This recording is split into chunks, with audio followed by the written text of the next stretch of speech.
Puji Tuhan, haleluya. Selamat pagi Bapak Ibu Saudara sekalian yang diberkati Tuhan. Kita sudah memuji Tuhan, saatnya kita mau mendengar firman Allah.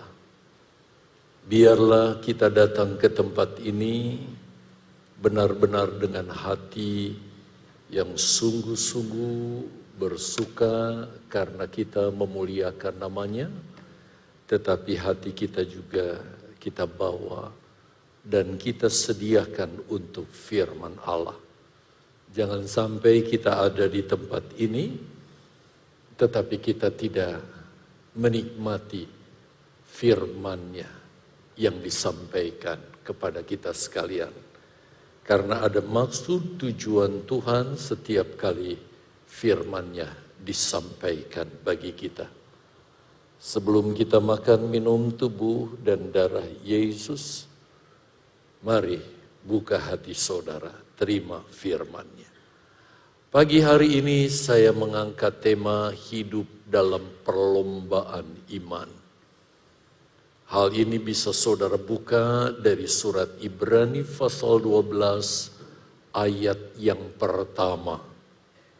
Saudara perhatikan ayatnya, saya membacakan demikian firman Allah.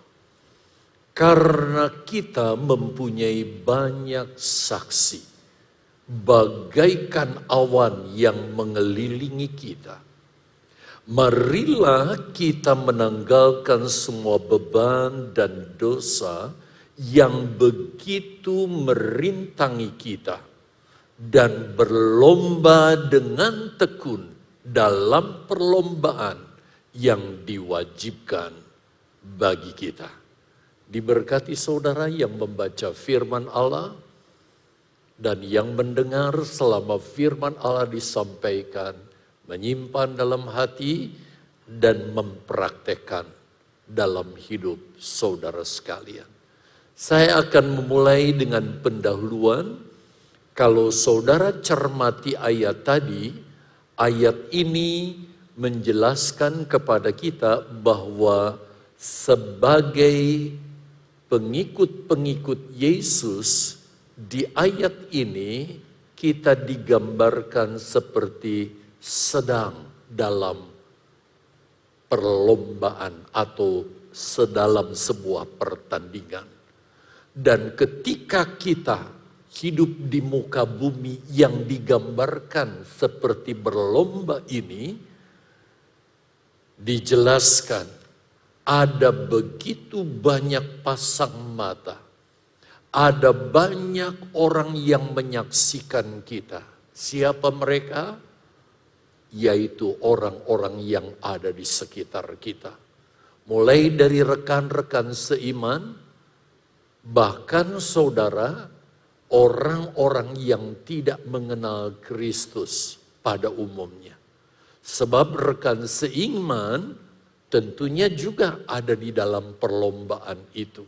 Kecuali orang itu sudah mundur dan tinggalkan Tuhan, sehingga mereka tidak ada di arena perlombaan lagi. Jadi ada begitu banyak orang yang sedang menyaksikan kiprah, cara hidup, perilaku, perbuatan orang-orang percaya yang digambarkan sedang berlomba ini. Lalu, apa nasihat firman Allah yang disampaikan kepada kita agar kita benar-benar ketika orang melihat kita, mereka diberkati. Mereka menerima berkat lewat cara hidup kita. Firman Allah tadi katakan, marilah kita menanggalkan semua beban dan dosa. Ada beban yang mungkin bukan dosa, tetapi masalah itu bisa merintangi kita, saudara. Tetapi ada dosa yang harus kita hindari. Sebab kalau kita lakukan, kita akan jadi tontonan buruk oleh mereka yang sedang menyaksikan kita. Dan itu semua baik beban maupun dosa merintangi perlombaan kita, menghambat perlombaan kita. Itu sebabnya betapa pentingnya kita tekun dalam perlombaan yang wajib sebagai anak Tuhan. Kita nggak ada penonton, semuanya berlomba sebagai kewajiban untuk kita mencapai sasaran kehidupan kita di masa depan yang diberkati oleh Tuhan. Jadi Bapak Ibu Saudara yang dikasihi Tuhan, bagaimana sejauh ini perlombaan kehidupan kita dari usia ketika saudara sadar hidup di muka bumi ini sampai sekarang ini. Bagaimana rekor perlombaan kita? Bagaimana cara kita berlomba, curang atau benar?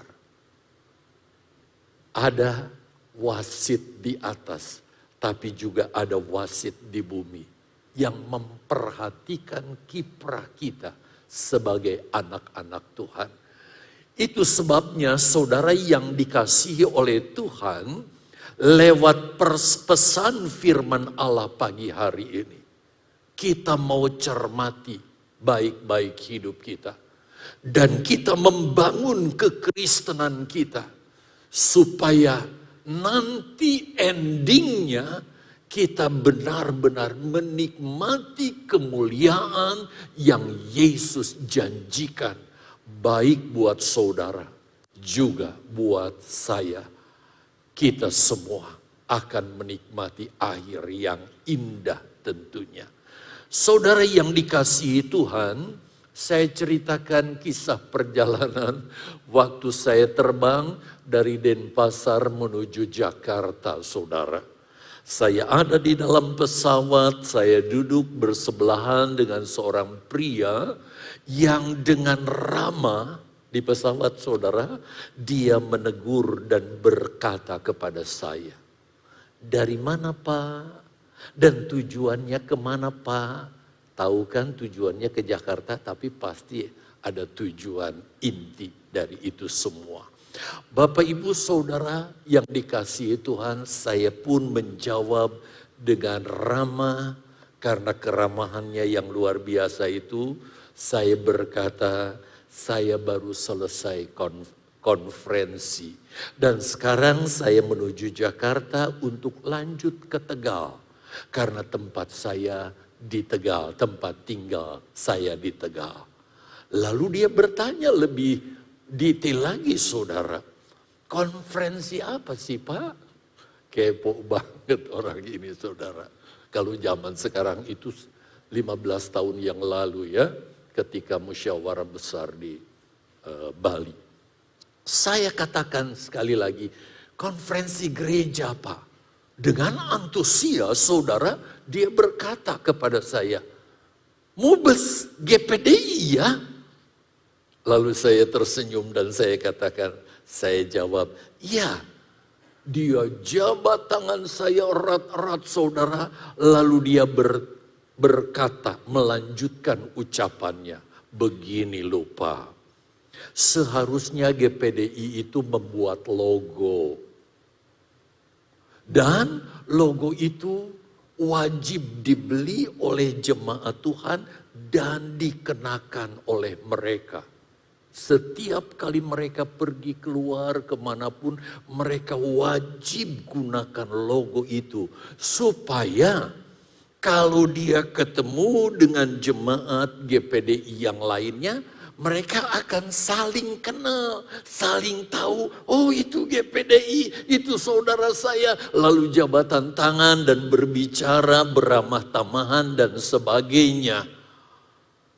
Bapak Ibu Saudara yang dikasihi Tuhan, lalu saya berkata kepada orang itu, ide Bapak sangat baik dan bagus sekali. Tetapi saya rasa tidak perlu Pak. Kenapa tidak perlu? Sebab kalau kasih Kristus Saya katakan begitu. Kasih Kristus ada di dalam diri kita. Maka lencana kita, logo kita yang sebenarnya itu, yaitu kasih, akan terlihat dari cara hidup kita, dari perkataan kita, dari perbuatan kita.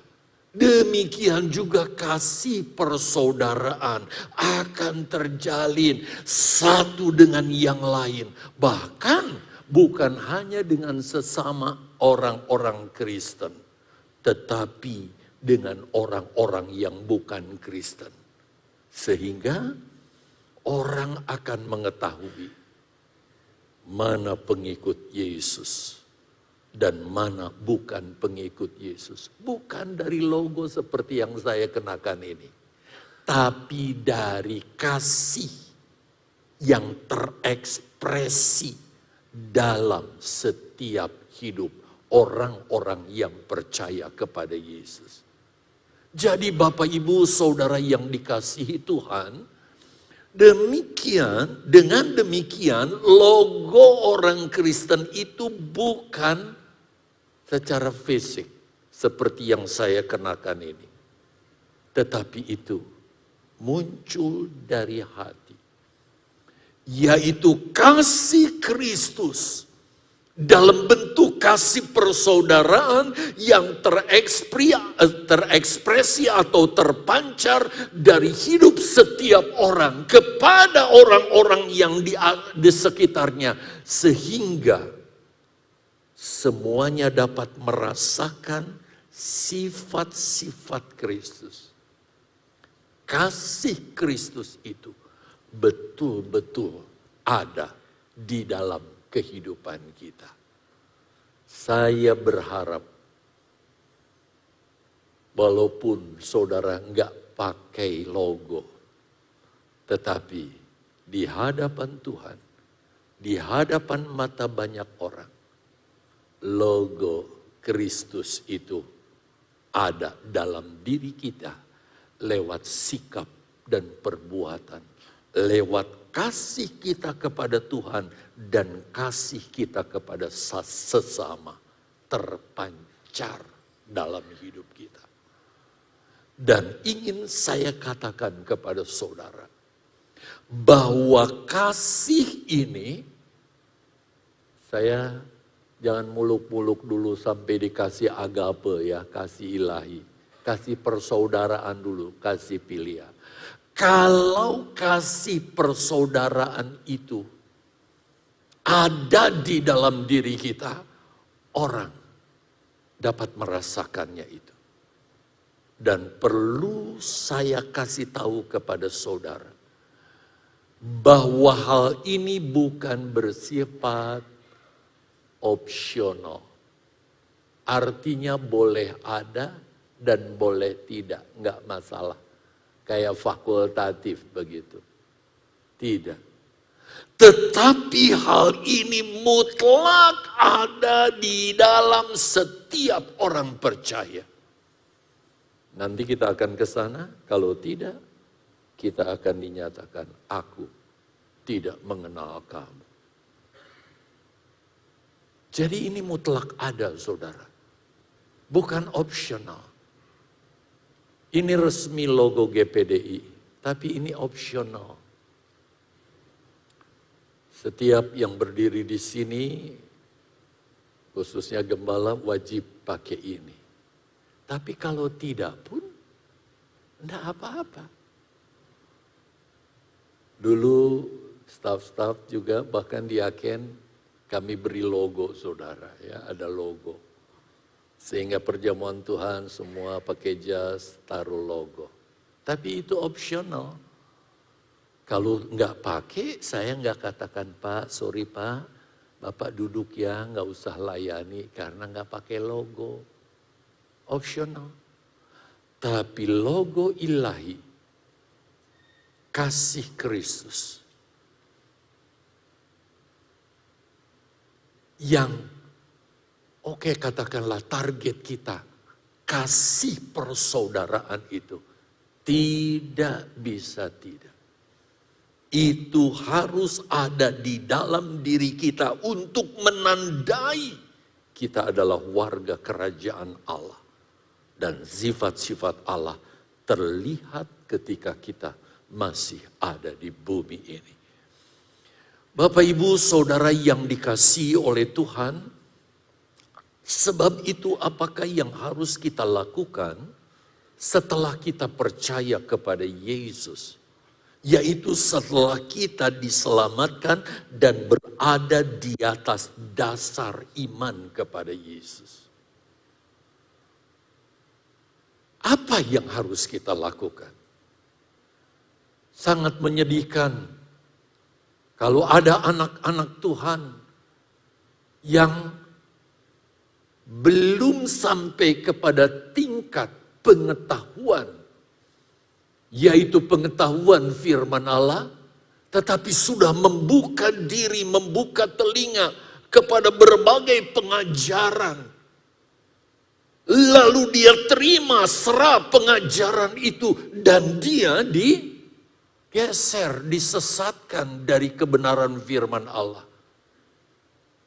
Itu sebabnya Bapak, Ibu, Saudara yang dikasihi Tuhan, sejak dini dalam kekristenan kita sebagai pengikut Yesus, kita benar-benar harus membangun kekristenan kita.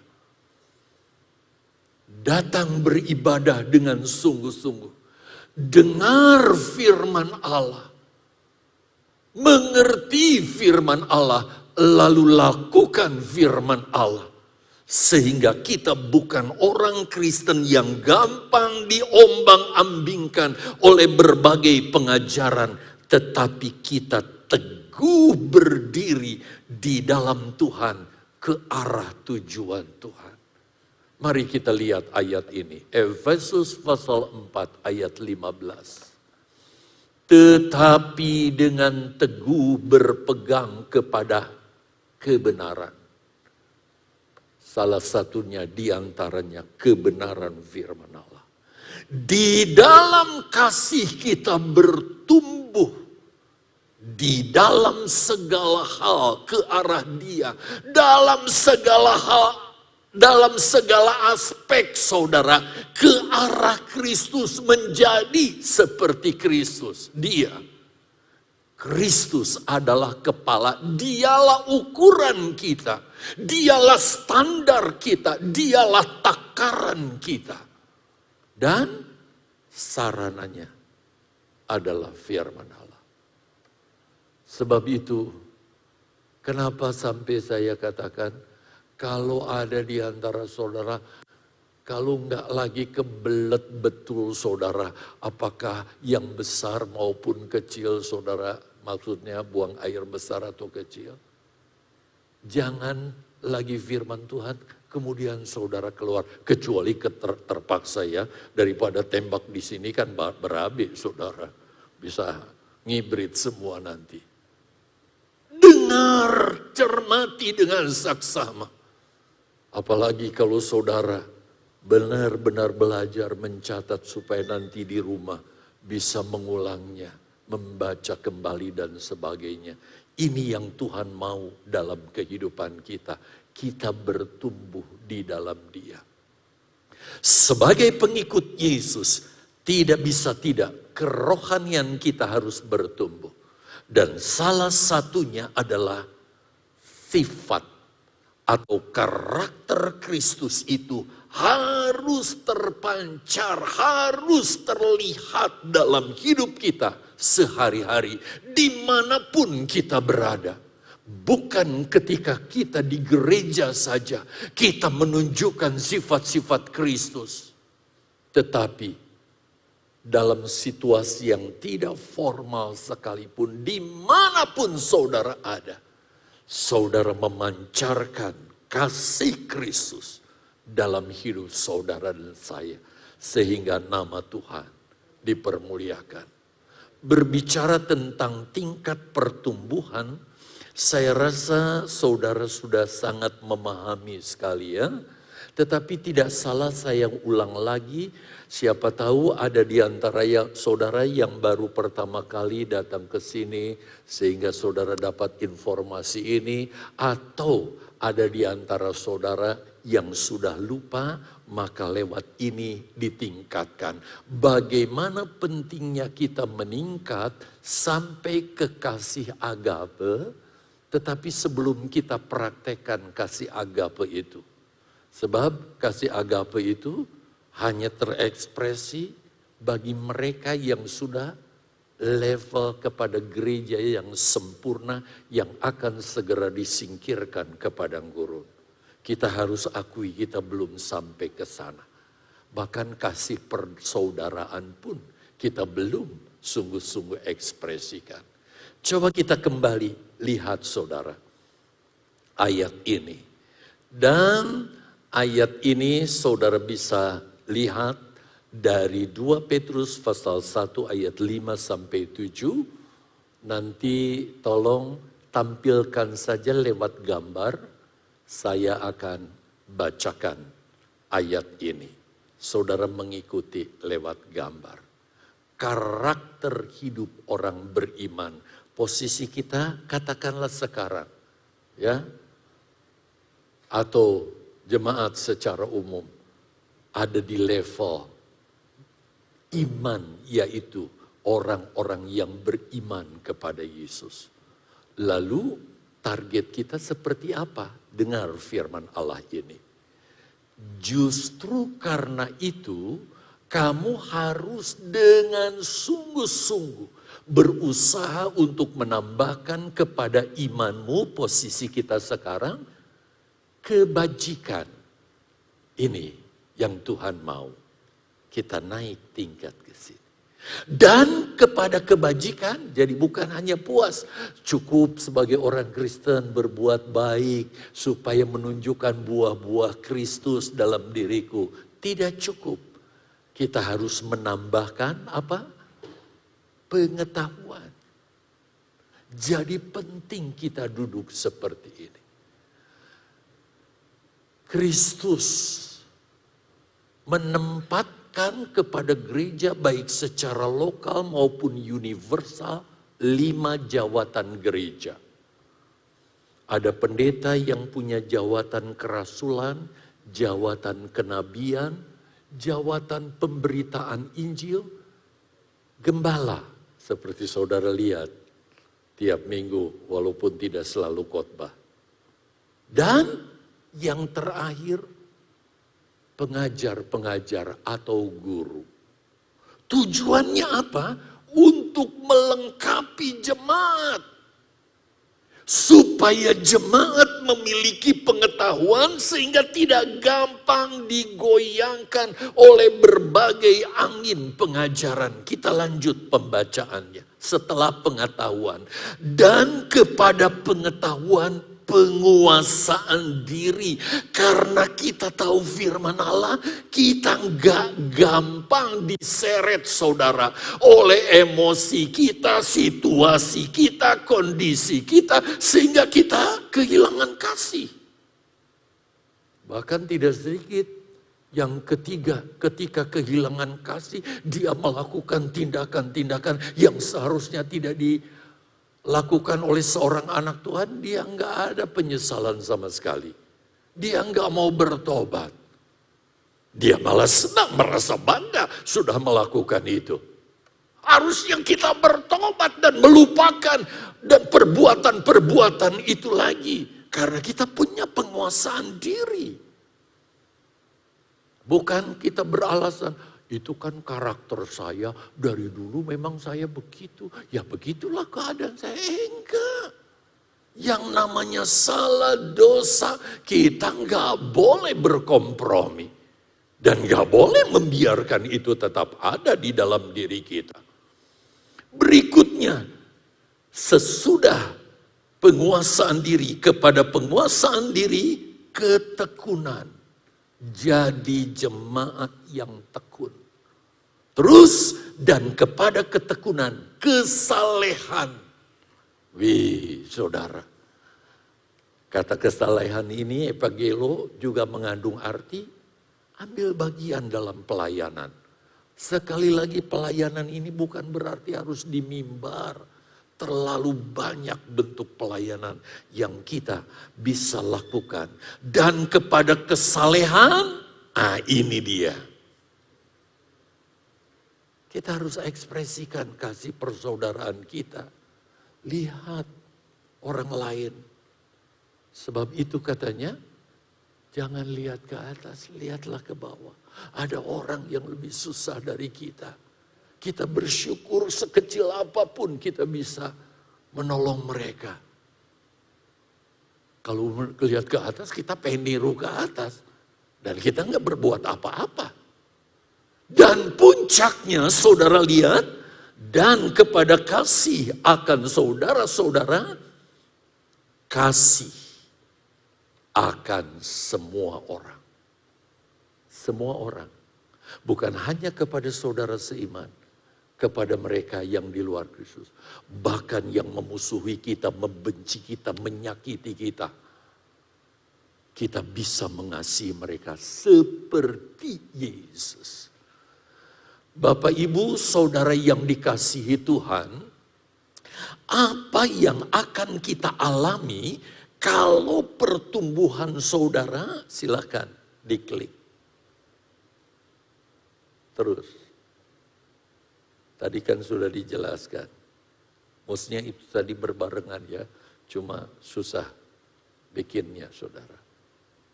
Kata titik, turun-turun lagi, sampai dikasih pilihan saja ya. Target kita tentu harus ke sana, sebab kita nggak masuk gereja sempurna kalau kita nggak agape, saudara. Nah, apa yang akan kita alami bila bangunan kehidupan kekristenan kita betul-betul bertumbuh sampai kita mencapai, katakanlah, kasih persaudaraan. Apalagi kalau sampai agape nanti. Apa yang firman Allah katakan, saudara? Mari kita lihat ayatnya. Kita lanjutkan dari 2 Petrus 1 ayat 7 ke ayat 8. Perhatikan. Sebab apabila semuanya itu ada padamu dengan berlimpah-limpah.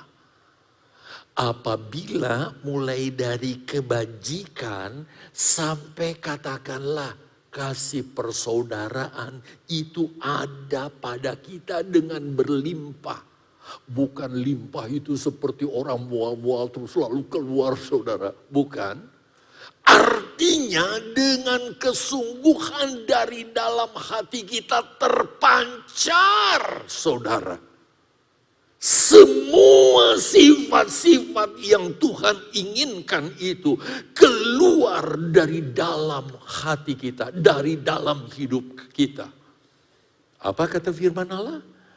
Kamu akan dibuatnya menjadi giat dan berhasil dalam pengenalanmu akan Yesus Kristus, Tuhan kita.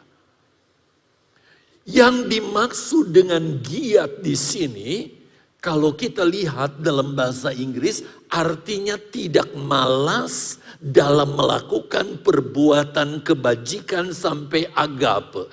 Jadi kita nggak pernah malas melakukan. Jadi kebajikan, oke, katakanlah kita sudah di tangga kasih persaudaraan. Dari perbuatan kebajikan dan seterusnya yang sudah kita lakukan itu tidak pernah kendor, saudara, untuk kita praktekkan dalam keseharian kita. Dan kita perhatikan lebih jauh. Jawaban dari apa yang dikatakan dalam hal ini. Kalau saudara melihat dalam perumpamaan yang ditulis oleh penulis Injil ini, Matius pasal 25. ayat 1 sampai ayat yang ke-13 tentang 10 gadis.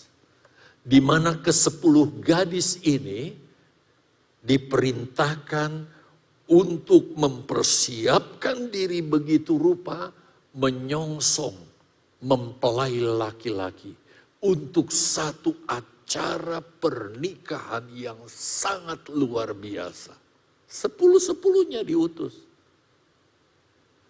Dan 10 gadis ini, saudara, adalah gambaran semua orang-orang yang percaya kepada Yesus. Kita adalah orang-orang yang ada di bawah hukum. Angka 10. 10 hukum. Tetapi di atas hukum ini kita tahu, yaitu hukum kasih yang ada di atas segala-galanya. Jadi saudara adalah bagian dari 10 gadis itu. Tetapi kita lihat ketika 10 gadis ini menghadapi berbagai-bagai keadaan karena lamanya mempelai itu datang. Seperti kita juga bukan? Sedang menanti-nantikan mempelai laki-laki yaitu Yesus itu datang. Terjadi berbagai hal kita alami. Maka saudara yang dikasihi Tuhan, terjadilah pemisahan antara ke-10 gadis itu. 5 gadis yang bijak, sedangkan 5 lainnya gadis yang bodoh. Terjadi pemisahan. Saudara, ini pun akan terjadi. Kenapa? Karena kalau saudara baca 1 Korintus 11 ayat 29, Rasul Paulus berkata, di antara kamu harus terjadi perpecahan. Yang dimaksud perpecahan ini bukan perpecahan gereja jadi 2. Jadi 3 dan sebagainya. Bukan. Ini berbicara tentang pemisahan. Mana anak-anak Tuhan yang sungguh-sungguh tadi. Dan mana anak-anak Tuhan yang gak sungguh-sungguh. Dalam membangun diri. Sampai mengekspresikan kasih Kristus itu di dalam hidupnya. Itu akan terjadi. Saya bukan nakut-nakuti, tapi ini adalah kebenaran firman Allah yang harus terjadi sebelum Yesus datang kedua kali. Sebab itu mulai dari sekarang kita harus benar-benar mempersiapkan diri.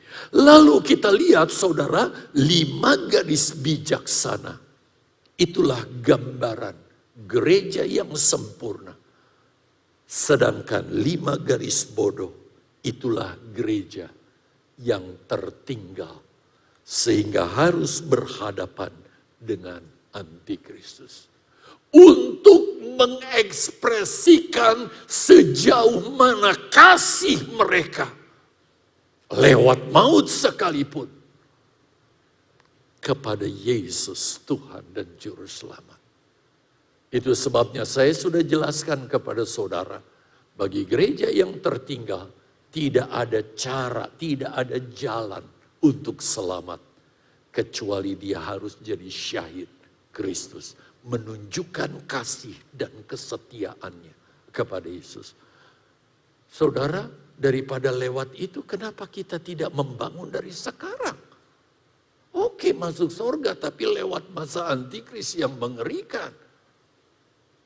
Lebih baik kita membangun dari sekarang. Sehingga benar-benar sifat dan karakter Kristus itu nyata dan terpancar dalam kehidupan kita. Inilah yang Petrus katakan dalam ayat yang ke-9. Coba kita perhatikan.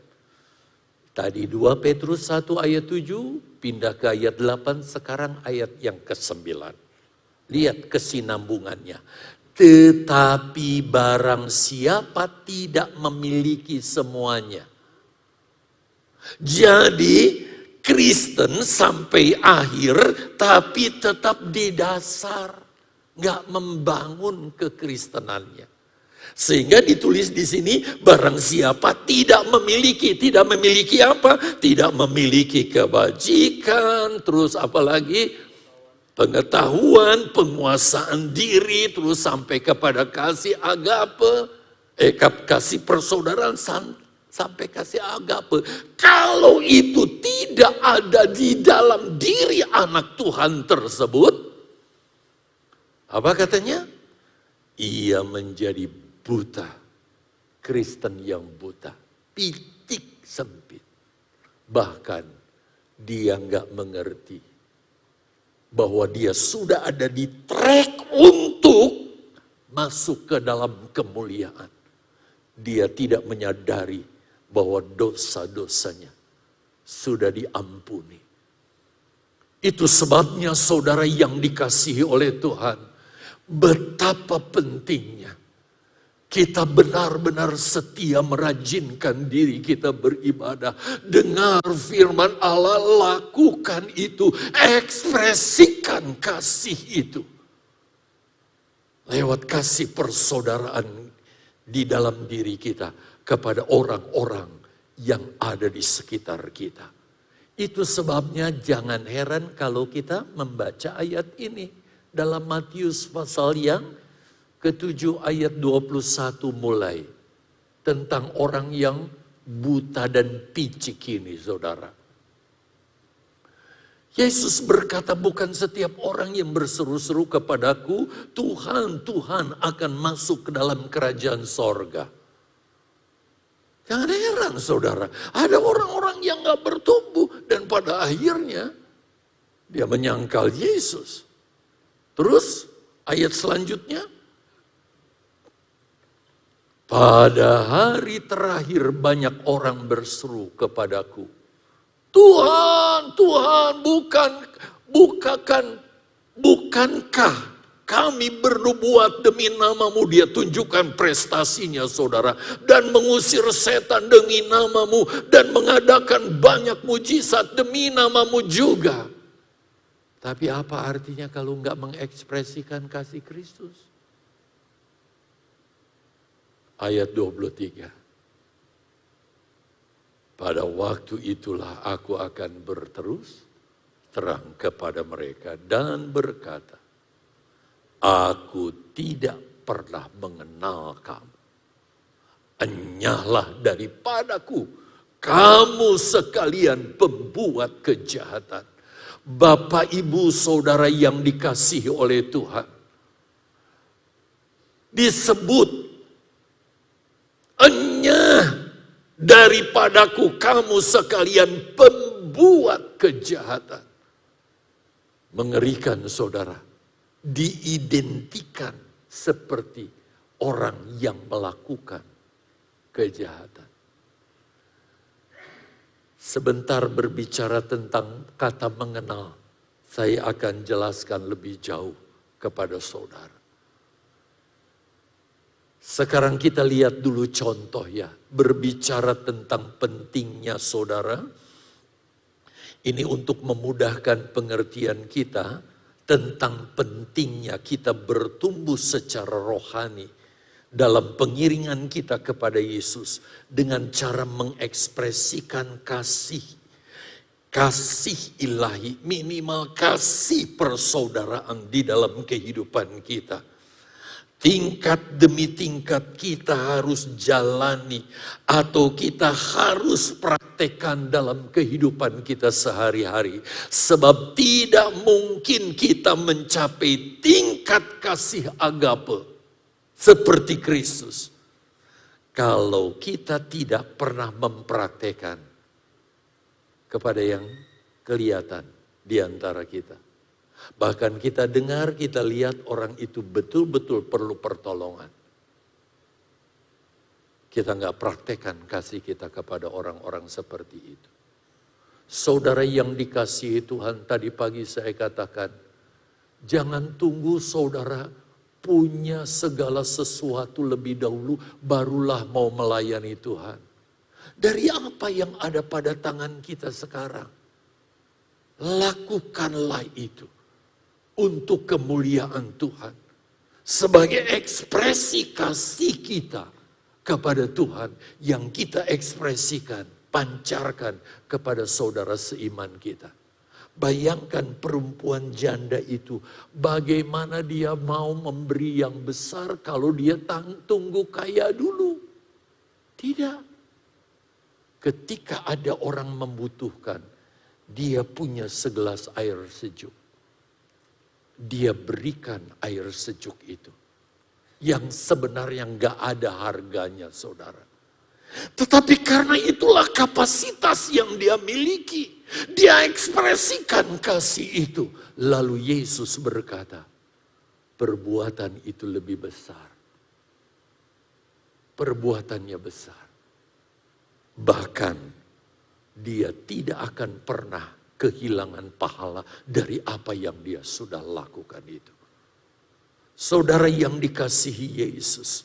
Untuk itu mari saya ajak saudara memperhatikan kisah dalam 1 Raja-Raja pasal 3 ayat yang ke-16 sampai 28. Mungkin ada di antara Bapak Ibu yang jiwa baru atau orang yang baru pertama kali mendengar ayat-ayat firman Allah, karena selama ini yang saudara dengar ayat-ayat yang lain. Baiklah kita baca saja kisah ini, lalu saya jelaskan sekilas nanti kepada saudara. Mari kita lihat ayatnya dari 1 Raja-Raja pasal yang ketiga mulai ayat yang ke-16. Pada waktu itu masuklah 2 orang perempuan sundal, saya garis bawahi, perempuan sundal menghadap raja, lalu mereka berdiri di depannya. Raja yang dimaksud Salomo tentunya. Ayat 17, maka perempuan yang satu,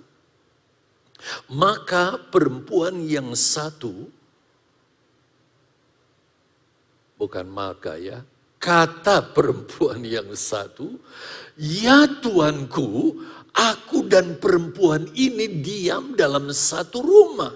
Dan aku melahirkan anak pada waktu dia ada di rumah itu. Kemudian pada hari ketiga sesudah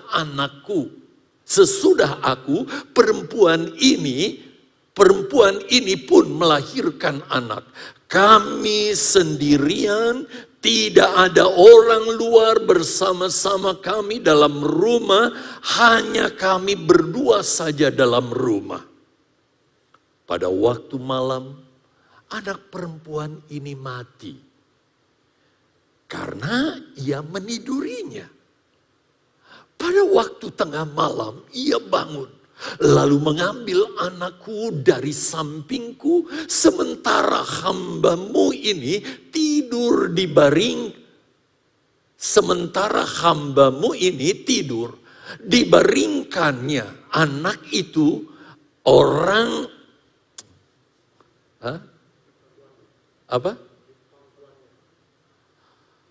dibaringkan anak itu di pangkuannya, sedang anak yang mati itu dibaringkan di pangkuanku. Ayat 21, ketika aku bangun pada waktu pagi untuk menyusui anakku, tampaklah anak itu sudah mati. Tetapi ketika aku mengamati dan pada waktu pagi itu, tampaklah bukan dia anak yang kulahirkan. Bukan anak ibu ini.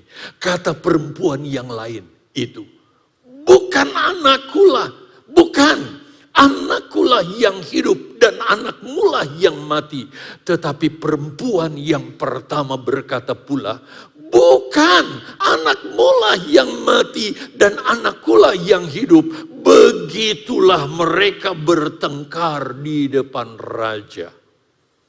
Lalu berkatalah raja, yang seorang berkata, anakku yang hidup ini dan anakmulah yang mati. Yang lain berkata, bukan anakmulah yang mati dan anakkulah yang hidup. Sesudah itu raja berkata, ambilkan aku pedang. Lalu dibawalah pedang ke depan raja. Kata raja, penggalah anak yang hidup itu menjadi dua, dan berikanlah setengah kepada yang satu dan setengah lagi kepada yang lain.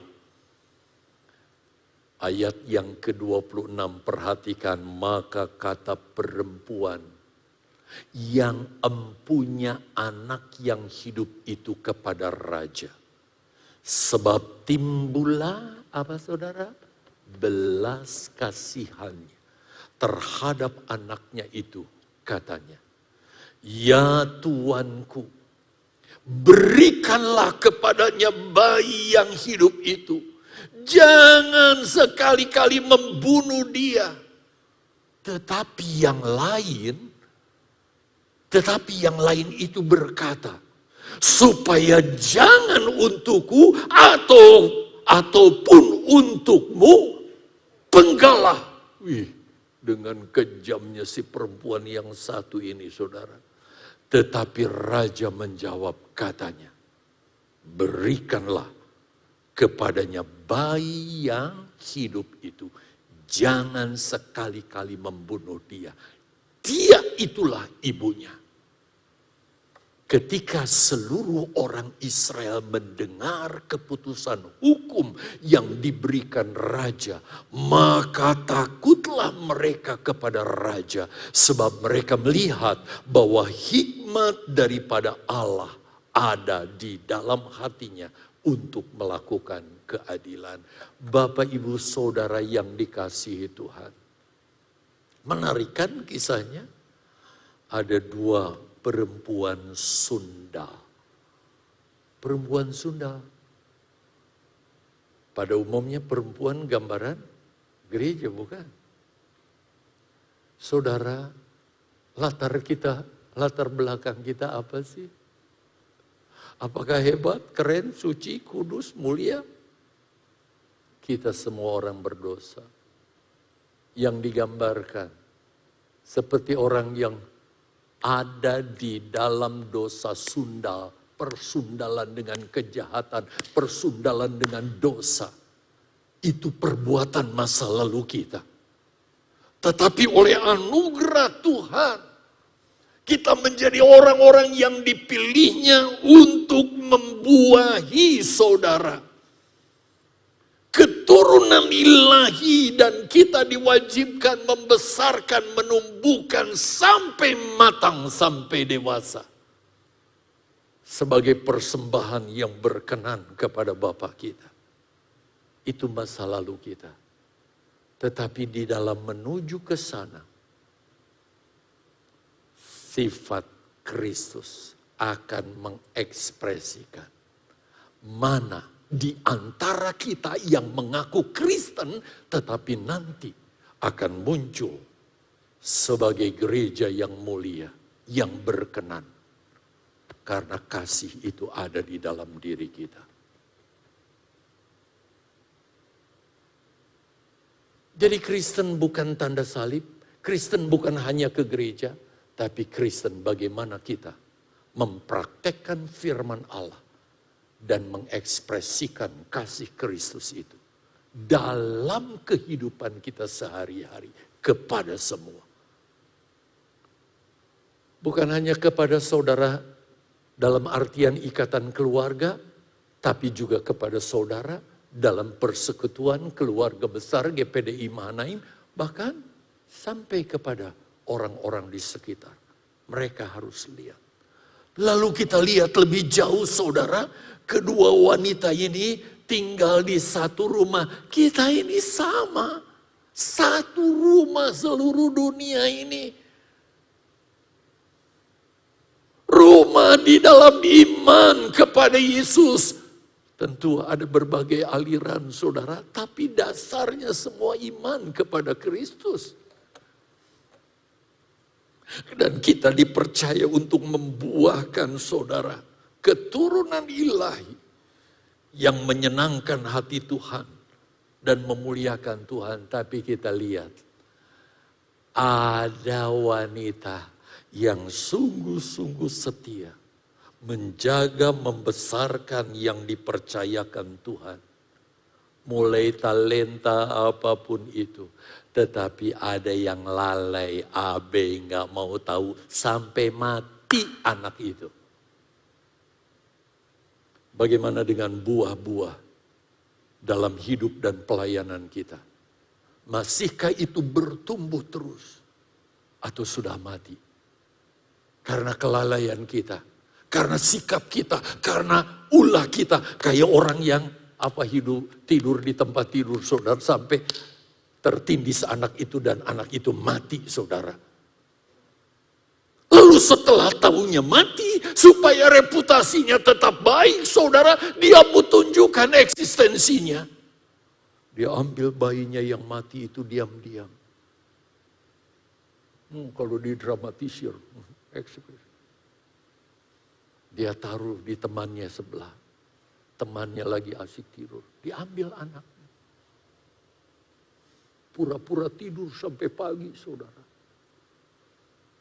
Ketika ibu yang satu bangun, dia lihat anaknya. Kok nggak mau nenek? Ternyata sudah mati, anakku mati. Mungkin dia nangis sejadi-jadi. Tapi lama-lama dia penasaran, kok bisa mati ya, kenapa ya? Dia cermati. Gak kayak papanya. Ini bukan anakku. Itu dia anakku. Wah, terjadi pertengkaran sampai ke hadapan Salomo. Saudara yang dikasihi Tuhan. Maka pada akhirnya saudara, Salomo membuat keputusan. Karena kamu bilang ini anakmu, demikian juga kamu bilang ini anakmu, mungkin anaknya ditaruh di tengah. Sekarang aku putuskan. Supaya adil, kamu dapat, kamu juga dapat. Lu bolang, ambil pedang. Kalau dari jalannya kisah, saudara, kelihatannya bukan Salomo ya yang jatuhkan itu. Mungkin ada satu algojo, saudara, suruh belah dua anak itu. Belah anak itu menurut hitungan yang aku ucapkan ya. 1, mau naik. 2, turun dikit. Maka ketika pedang itu mendekati anak itu, saudara yang dikasihi Tuhan, wanita yang benar-benar memiliki anak itu, dia menangis sejadi-jadinya. Dia ekspresikan kasihnya. Perhatikan, yang diekspresikan, lihat dong bibir saya, kayak anak itu kan? Enggak. Lihat dong mata ibunya, enggak. Tetapi apa? Kasih.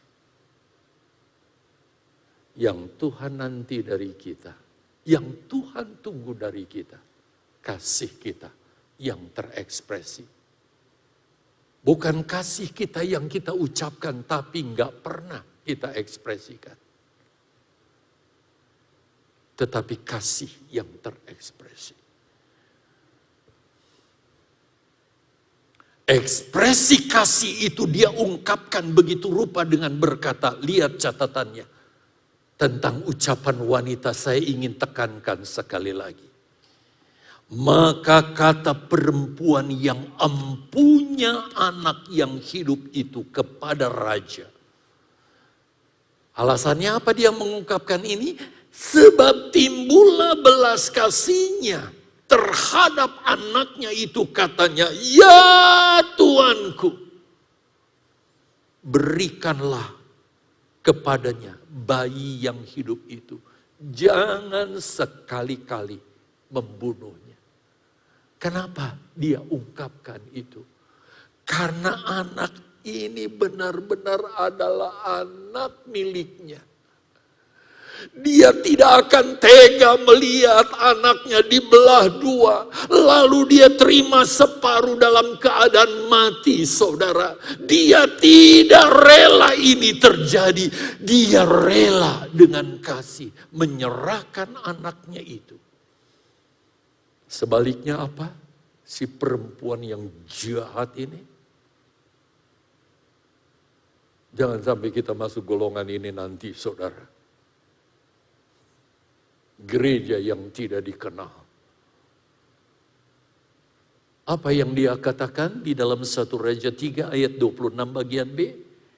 Tetapi yang lain itu berkata. Mungkin saja kalau didramatisir, lanjutkan. Dengan ucapan, supaya jangan untukku ataupun untukmu. Penggalah katanya. Gak ada kasih. Terekspresi dari dalam diri orang itu. Oh, jangan sampai kekristenan kita seperti ini, saudara.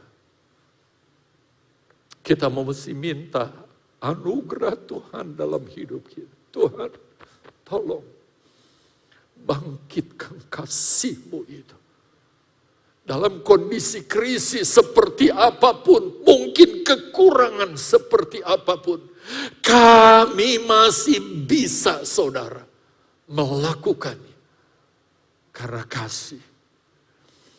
Terima kasih kepada saudara-saudara yang peduli dengan gereja ini. Sound system bisa selesai, walaupun saudara kita lihat aliran dana yang dibutuhkan sangat minim, tetapi itu berjalan. Saya tetap bersyukur kepada Tuhan buat jemaat Mahanaim. Terima kasih buat korban saudara bagi hamba-hamba Tuhan di desa-desa, di perintisan. Mereka tidak dapat kolekte, saudara. Walaupun gak banyak, Mahanaim kirim, saudara, buat mereka. Dan kita kirim sekitar berapa? 30 hamba Tuhan. 35, 36. Hamba-hamba Tuhan mengirimkan ini. Melalui dana, saudara. Saudara bisa lihat itu di entrance ya. Satu hal yang mulia. Dan ini yang Tuhan ingin lihat. Kita melihat lebih jauh, saudara. Tindakan Salomo. Ketika Salomo mendengar dan melihat ekspresi yang ditunjukkan oleh ibu ini terpancar keluar dengan tulus, saudara. Lalu dia memutuskan memberi anak ini kepada ibu ini. Dan firman Allah tidak menjelaskan kepada kita, saudara, hukuman apa yang Salomo jatuhkan bagi wanita yang bukan ibu, yang tega, yang jahat ini, boleh dikatakan demikian. Tetapi kita tahu, saudara, dari firman Allah tentang gereja yang tidak sempurna, mereka harus melewati satu masa, satu kondisi yang sangat-sangat mengerikan. Dan kita tidak pernah berpikir, kenapa kita nggak persiapkan sih dari sekarang? Jangan baru nanti saatnya tiba, di mana kita istilahnya point of no return, di mana kita nggak bisa lagi, saudara, mengelak, menghindar. Kita harus alami itu. Biarlah dari sekarang kita benar-benar memperhatikan hati kita. Apa yang harus kita perhatikan? Kita lihat ayat yang terakhir. Bertepatan dengan waktu saya akhiri. Saya ajak saudara perhatikan ayat ini. Firman Allah berkata, barang siapa memiliki anak, kalau anak ini dianalogikan sebagai pribadi Yesus di dalam hati kita, hati orang-orang percaya. Sebab kalau saudara lihat di Alkitab, kata anak ini, kata A-nya ini dengan huruf besar. Apa katanya? Ia memiliki hidup yang kekal. kalau ada anak. Barang siapa tidak memiliki anak, Yesus itu tidak ada di hati kita. Apa? Ia tidak memiliki hidup. Tidak memiliki hidup yang kekal. Apa yang menandakan anak itu ada di dalam diri kita? Siapa yang menandakan bahwa ibu dari anak itu adalah ibu yang benar-benar memiliki anak itu? Mengekspresikan kasih lewat sikapnya. Walaupun orang ini dia tahu jahat, daripada anak ini mati, dia berkata biar kasih aja. Tapi yang satu berkata supaya dia nggak dapat, aku juga nggak dapat, penggal aja.